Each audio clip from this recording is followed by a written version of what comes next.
नमस्कार दोस्तों। कोई स्वामी यशवीर महाराज है हरिद्वार में। उसने एक प्रेस कॉन्फ्रेंस करके धमकी दी कि प्रशासन, सरकार, पुलिस किसी भी मुसलमान को काम ना करने दे। कांवड़ मार्ग पर जितने ढाबे हैं, जितने होटल हैं, जितने ठेले, रेहड़ी, पटरी वाले दुकानें लगाते हैं या फल बेचते हैं या कुछ करते हैं, तो वो सभी अपने यहां एक बोर्ड लगाए, उसमें लिखे कि मालिक कौन है उस ठेले का, उसमें काम करने वाला नौकर कौन है और क्या है, अपनी जाति और धर्म स्पष्ट तौर पे लिखे। और इससे पता रहना चाहिए कि कोई मुसलमान सामान ना बेच पाए। अब आप सोचिए, यह आइडेंटिफाई करे कि इसको, एक समय होता था कि लोग कहते थे कि हम जाति नहीं बताएंगे क्योंकि जाति विहीन समाज बनाना है। आज हालत यह है कि आप धर्म बताएंगे। धार्मिक नाम पर निकलने वाली कांवड़ यात्रा में जो भगवान शिव के नाम पे यात्रा निकलती है, भगवान शिव तो कहते हैं सुर असुर सबके देवता है। यह बहरहाल एसपी डर गया, दूसरे प्रशासन डर गए और आदेश जारी कर दिया गया कि सारे ठेले वाले, पटरी पे दुकान लगाने वाले, छोटे छोटे चाय बेचने वाले, इसके अलावा ढाबे वाले, होटल वाले, सारे अपने यहां नाम और वो डिस्प्ले करेंगे जिससे पता चले कि वो हिंदू का ही है। अब आप इसको क्या कहेंगे? आगे बात करता हूं। बंगाल में भारतीय जनता पार्टी के नेता और नेता प्रतिपक्ष शुभेंदु अधिकारी कहते हैं सबका साथ, सबका विकास, इस तरह के नारों को अब बंद कर देना चाहिए।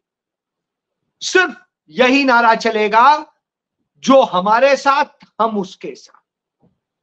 और भारतीय जनता पार्टी का अल्पसंख्यक मोर्चा बंद करके खत्म कर देना चाहिए। हमें नहीं चाहिए, हम सिर्फ इस पर रहें और हम उन्हें उनकी औकात दिखा देंगे। किन्हें औकात दिखा देंगे आप सोच सकते हैं। और इसके बाद में वो तमाम तरह के गुण देते हैं अपने लोगों को, अपने पदाधिकारियों को, कार्यकर्ताओं को, पार्टी के विधायकों को। संविधान की शपथ लेते हैं सदस्य बनते वक्त, नेता प्रतिपक्ष हैं, जिम्मेदारी बनती है, वो इस तरह के शब्दों का इस्तेमाल कर रहे हैं। दूसरा, मुख्यमंत्री हैं असम के हेमंत बिस्वा शर्मा, वो रांची आते हैं। रांची में वो कहते हैं मेरे लिए राजनीतिक विषय नहीं है, मेरे लिए निजी विषय है। यह हमारी सरकार के लिए प्राथमिकता का विषय है कि असम में 40% मुसलमान हैं और 40% मुसलमानों को कैसे क्या करना है और इसको लेकर के वो तमाम बातें करते हैं। जिस तरीके से वहां अभियान चलाया गया था उनके दमन का और सारी चीजें का, लेकिन लोकसभा चुनाव आते आते वहां की एकमात्र मुस्लिम पार्टी, उसके साथ समझौता किसने किया? भाजपा ने। काम निकल गया तो पहचानते नहीं वाली बात स्टाइल में कि अब मुस्लिम्स को सबक सिखाना है। क्यों? क्योंकि हार मिली है। लेकिन सबसे बड़ी बात है, कई उन सीटों पे हार मिली जहां मुस्लिम कम है, हिंदू ज्यादा है। मुस्लिम का वोट तो आप ही ने काटा है, फिर क्या कहेंगे? आप याद करिए, असम ही वो जगह थी, इसी तरह के नफरत वाले लोगों ने नल्ली का जो दंगे कराए थे, जिसमें 1800 मुसलमानों को काट दिया गया था, निर्दोष मुसलमान थे, और भूला नहीं जा सकता। तो उस तरह की स्थितियां। इसके बाद राजस्थान में इसी तरीके से इनके नेता कहते हैं, जिस तरह से आपको याद होगा अजमेर शरीफ में वहां के एक मौलाना को झूठा फंसाया गया था, कहा गया था कि उन्होंने यह नारा दिया कि तेरे, मतलब अब वो नारा नहीं बोलना चाहिए क्योंकि सांप्रदायिक हो जाएगा, मतलब गला काट देंगे और इस तरह की स्टाइल। पाया गया 3 साल की जांच में, अदालत ने अपनी तफ्तीश में सुनवाई के दौरान पाया कि साहब 100% झूठा आरोप था, उन्होंने तो कोई ऐसा आरोप लगाया ही नहीं था। ये सिर्फ सांप्रदायिक कारणों से चुनावी राजनीति के लिए भारतीय जनता पार्टी के लोगों ने ये आरोप लगाए थे और इस तरीके से बदनाम किया था पूरी मुस्लिम कम्युनिटी को। इसके अलावा आप देखिए, कोल्हापुर महाराष्ट्र, भारतीय जनता पार्टी की गठबंधन सरकार है वहां, और वहां क्या होता है, वहां पर संभाजी राजे जो पूर्व सांसद हैं, वो तमाम लोगों के साथ आह्वान करते हैं कि विशालगढ़ किले में जो मजार बनी हुई है रहमान मलिक की, वो अतिक्रमण है और उसे खत्म कर दिया जाए। भाई, और नतीजा क्या होता है, सैकड़ों उनके समर्थक वहां पहुंच जाते हैं, रात में तोड़फोड़ करते हैं और जिस तरीके से घुस करके तमाम घर तोड़ते हैं, दुकानें तोड़ते हैं, तमाम जगह आगजनी करते हैं और दंगा फसाद करते हैं। उसके बाद मस्जिद में चढ़ जाते हैं, मस्जिद के गुंबद को तोड़ते हैं। तो क्या राजनीति इन्हीं नफरत से, इसी से होगी? जी हां, यही बात मैंने अभी 2 दिन पहले बताई थी कि जेपी नड्डा ने अपने लोगों को यही संदेश दिया जब उन्होंने कहा कि बेरोजगारी, महंगाई और दूसरी समस्याएं हैं, भ्रष्टाचार है, पुलिस सुनती नहीं है, अफसरान इस तरह से व्यवहार करते हैं, सारी मनमानी हो रही है और क्या हो रहा है, बुलडोजर चल रहे हैं, ये बहुत गड़बड़ हो रहा है। तो उनका कोई बात नहीं, आपको इन सब पे बात ही नहीं करनी, आपको तो बात करनी है कि हिंदू खतरे में है, हिंदू खतरे में है, और आपको बात करनी है कि मोदी जी ने इतिहास रच दिया, 3री बार प्रधानमंत्री बन गए। अब मोदी के ही कारण तुम बचे हो, सब बचा है, नहीं तो सब खत्म हो जाता। यदि अभी भी नहीं आए साथ पूरी तरह तो खत्म हो जाओगे। यह तुम्हें करना है कि खतरे में हो, यानी डर पैदा करना है। भारतीय जनता पार्टी का मतलब भय, भारतीय जनता पार्टी का मतलब भयंकर, भारतीय जनता पार्टी का मतलब भ्रष्टाचार, और भारतीय जनता पार्टी का मतलब भूख। भय, भ्रष्टाचार, भूख, भयंकर, ये सारी चीजें इसलिए क्योंकि जो सत्ता की भूख है उसके लिए इंसान को भी खाएंगे, उसके लिए इंसानियत को भी खा जाएंगे। ना कोई रिश्ते होंगे, ना कुछ होगा। जरूरत पड़ेगी तो मुसलमान को बगल में बैठा लेंगे, सिख को बैठा लेंगे, ईसाई को बैठा लेंगे, बौद्ध को बैठा लेंगे, जैन को बैठा लेंगे, नहीं तो धीरे धीरे सबको मारेंगे। उदाहरण मौजूद है।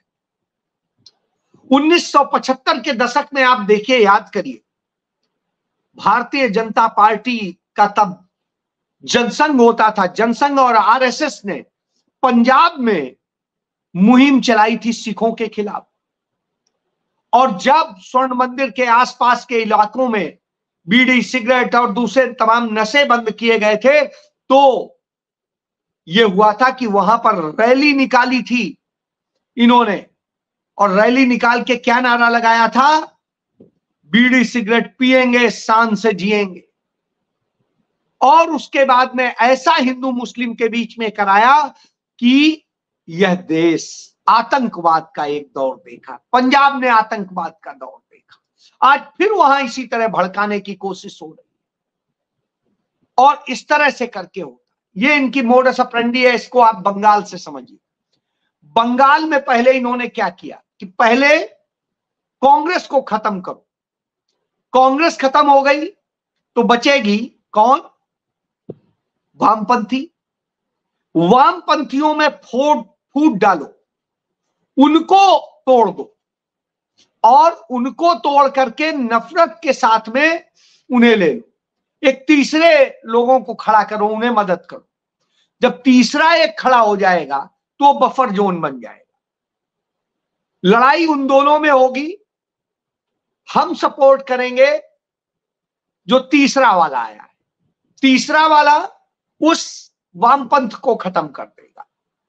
पहले कांग्रेस खत्म करी वामपंथ के जरिए, फिर वामपंथ को खत्म किया लिबरल के जरिए, और जब लिबरल के नाम पर उसे सपोर्ट करके किया, फिर वामपंथी ठिकाना ढूंढेंगे, कुछ कांग्रेसी ठिकाना ढूंढेंगे, और उनमें से जो हमारे लाइक माइंडेड होंगे उन्हें हम ले लेंगे, और उसके बाद में हम एक ताकत बन के खड़े होंगे, और फिर लड़ाई हमारी और उनकी सीधी हो जाएगी।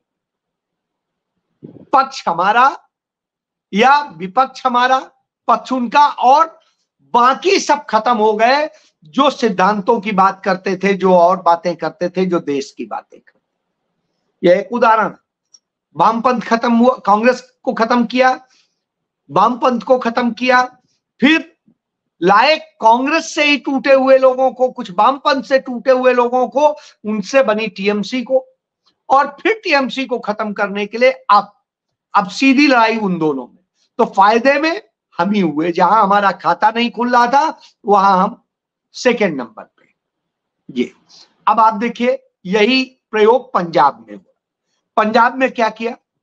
पहले कांग्रेस को खत्म करने के लिए अकाली दल का साथ दिया, अकाली दल के साथ चले। फिर अकाली दल जब ज्यादा वो हुई तो धीरे से अकाली दल और उसमें वो किया, और अब अकाली दल को खत्म करने के लिए, कांग्रेस को खत्म करने के लिए आम आदमी पार्टी को सहारा दिया। और आम आदमी पार्टी जब अब खड़ी हो गई है तो अब कांग्रेस और भाजपा को खत्म कर दे, अकाली दल को खत्म कर देंगे। यदि ये दोनों खत्म हो गए तो कौन बचेगा? आम आदमी पार्टी और हम। तो मेन मुकाबला हमारे में, जालंधर का चुनाव इसका प्रमाण है। तो इस स्थिति में फिर हम ही रह जाएंगे, और फिर हम अपने हिसाब से चला लेंगे। फिर दिल्ली से हम सब गवर्न कर लेंगे। इसी तरह आप और राज्यों में भी चले जाइए, तमाम राज्यों में आपको यह चीज देखने को मिलेगी। बिहार में देख लीजिए, कभी नीतीश के साथ, कभी कैसे, कभी लालू नीतीश, और ये सबको लेके, और आज उन्हीं के दुश्मन बने हैं, उनको करे हैं कांग्रेस चौथे नंबर, 5वें नंबर। यूपी में आप देखिए, इस तरह की राजनीति करके ये वो माहौल बनाते हैं कि जिससे कोई दूसरा रहने ना पाए। सेकुलर और सबकी बातें करने वाला, सर्वजन हिताय सज्जन सुखाय की बातें करने वाला नहीं चाहिए। वही बात कही शुभेंदु अधिकारी, सबका साथ सबका विकास वाला नहीं चाहिए। नरेंद्र मोदी ने संसद में कहा था, सबका साथ, सबका विकास, सबका विश्वास, लेकिन न विश्वास है न साथ है, सिर्फ अपने लिए है, अपनी भूख। तो उसके तहत तमाम दंगे फसाद कराने हैं, नफरत फैलानी है, हिंसा करानी है। और जब ये सब होगा तब भारतीय जनता पार्टी का कमल खिलता है। यह इतिहास गवाह है, आज से नहीं, देश की आजादी के पहले से। यदि बंगाल में हिंसा जैसा माहौल न बना होता तो मुस्लिम लीग और हिंदू महासभा जनसंघ जिसे कहते हैं, फिर बाद में आरएसएस की जो वो है, वो मिल के सरकार चलाते थे, मिल के सरकार चलाते थे पंजाब में, और मिल के सरकार चलाते थे सीमांत प्रांतों, तीन तीन राज्यों में मिल के सरकार चला रहे थे। जिन्ना हिंदू महासभा के साथ बैठ के खाते थे और बाद में दोनों बोलते थे हमें अलग देश चाहिए, हमें अलग देश चाहिए। देश के टुकड़े करा दिए और दंगे फसाद में झेल दिया। 1946 के दंगे आप देखिए, 1947 के दंगे देखिए, 1948 के दंगे देखिए। ये दंगे करने वाले, कराने वाले कौन थे, हमला करने वाले कौन थे?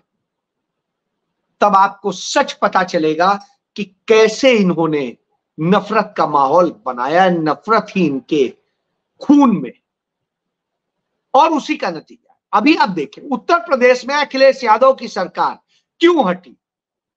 क्योंकि मुजफ्फरनगर दंगा कराकर जो एक संदेश दिया गया कि वो विरोधी हैं, वो ऐसे हैं, वो ऐसे हैं, उसका नतीजा है। गुजरात में दंगे कराकर खत्म कर दिया गया विरोधी, हजारों लोग मरे, हजारों लोग मरे थे जब रथ यात्रा निकाली थी आडवाणी ने। इस देश के हजारों लोग मरे, और इस तरह से दंगे फसाद का, दूसरों के धर्म स्थानों पर और जगह हमले करने का काम किया। जबकि 1992 में जो पास हो गया था वर्शिप एक्ट, उस एक्ट के तहत 1947 में जिस भी मंदिर या मस्जिद या गुरुद्वारे या उसकी दरगाह की या किसी भी धर्म के स्थान की जो स्थिति थी वही स्थिति रहेगी, उससे इतर नहीं हो सकती। और ये संसद में पास हुए, दोनों सदनों में पास कानून, राष्ट्रपति की मंजूरी के बाद लोकतंत्र के तहत, संविधान के तहत पास हुआ, जिससे देश शांति से आगे बढ़े, प्रगति करे, हर कोई खुशहाल। लेकिन आज फिर वही ले आए। तो जैसे मैं कह रहा था कि एक वक्त था जब यह है आदर्श स्थापित करने की बात होती थी, नाम लिखेंगे, जाति नहीं लिखेंगे। तो जाति धर्म के भेद मिटे। जो इंदिरा गांधी का नारा होता था, ना जात पर ना पात पर मोहर लगेगी हाथ पर, वो होता था। लेकिन आज फिर से उसे वो किया जा रहा है, क्योंकि जाति पात में नहीं लड़ेंगे तो इंदिरा गांधी 350 से ऊपर सीटें लेके आती थी। तो आप ये समझिए, जाति पात धर्म के नाम पर जब लड़ेंगे, जात और पंथ के नाम पर, तभी ये नफरत का माहौल बनेगा और तभी बनेगा। ये भूख है, इसलिए किया जा रहा है। पहले सिर्फ बात करते हैं, अब अल्पसंख्यक को खत्म करने। मणिपुर में देखिए, अल्पसंख्यक समुदाय के जो लोग हैं उनको सिर्फ निशाना बनाया जाता है, इसलिए एक हाल।